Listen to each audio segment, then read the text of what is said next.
caso. Mi sono trovata circa 20 anni fa a trovare in questo splendido paese e me ne sono innamorata praticamente subito, è stato quasi un colpo di fulmine.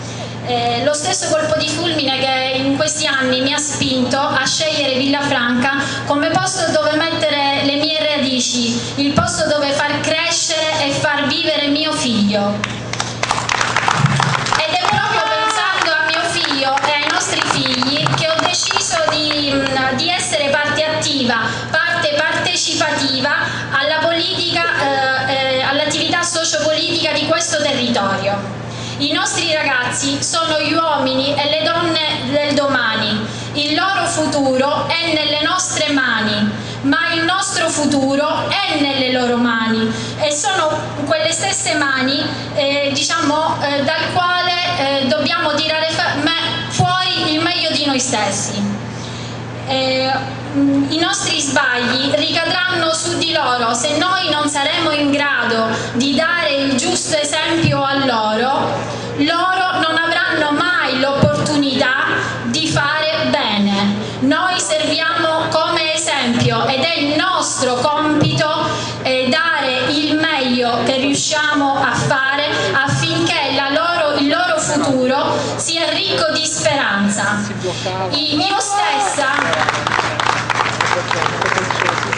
Io stessa in passato ho fatto una scelta un po' controtendenza. Per motivi di studio mi sono trasferita a Milano, che è una splendida città, offre grandissime opportunità, ma era niente rispetto a quello che io lasciavo qua, per cui ho deciso che la mia vita voleva essere qui, non in un altro posto. Ho fatto la scelta precisa di non essere una mente che si trasferiva altrove, ma una mente che tornava sul proprio territorio. Io vorrei che i nostri figli, come me, avessero l'opportunità e avessero la forza di fare questa scelta, ed è solo compito nostro, ed è solo usando noi e avendo noi come monito che tutto questo può accadere. Noi dobbiamo impegnarci affinché tutto questo possa essere fatto, affinché i nostri figli non decidano per il loro futuro di trasferirsi altrove.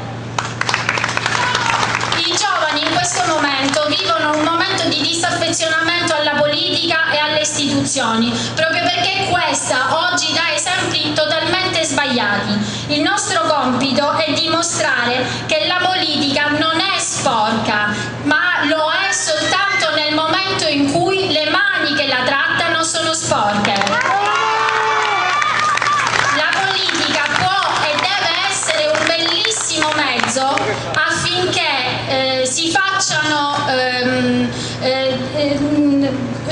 si utilizzi per un bene collettivo.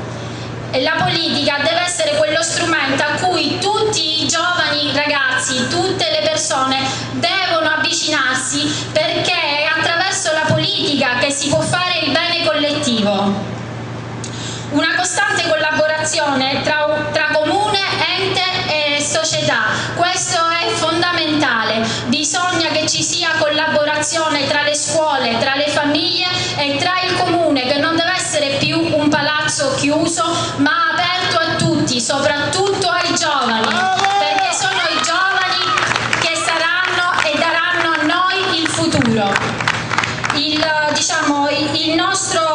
Tra i nostri programmi auspichiamo la realizzazione di un'assemblea permanente comunale, un'assemblea dedicata ai giovani in cui loro stessi potranno confrontarsi con un gruppo di esperti e proporre e parlare delle loro problematiche. Il nostro gruppo si chiama Nuovamente non a caso, perché è fatto di nuove menti e vuole che le nuove menti si avvicinino a noi. Ovviamente il nostro preciso intento è quello di un rinnovo sociopolitico e il nostro preciso intento far sì che tutto questo possa avvenire a partire dal 7 dal 6 e dal 7 maggio, ma indubbiamente che questo continui comunque anche in un futuro come associazione, perché noi, oltre ad essere una lista civica, siamo e continueremo ad essere un'associazione che aspetta l'arrivo di nuove menti, di nuovi giovani che si avvicinino a noi. Voglio concludere la mia discussione con una frase bellissima di Pertini: i giovani non hanno bisogno di sermoni, i giovani hanno bisogno di esempi di onestà, di coerenza e di altruismo. Bravo!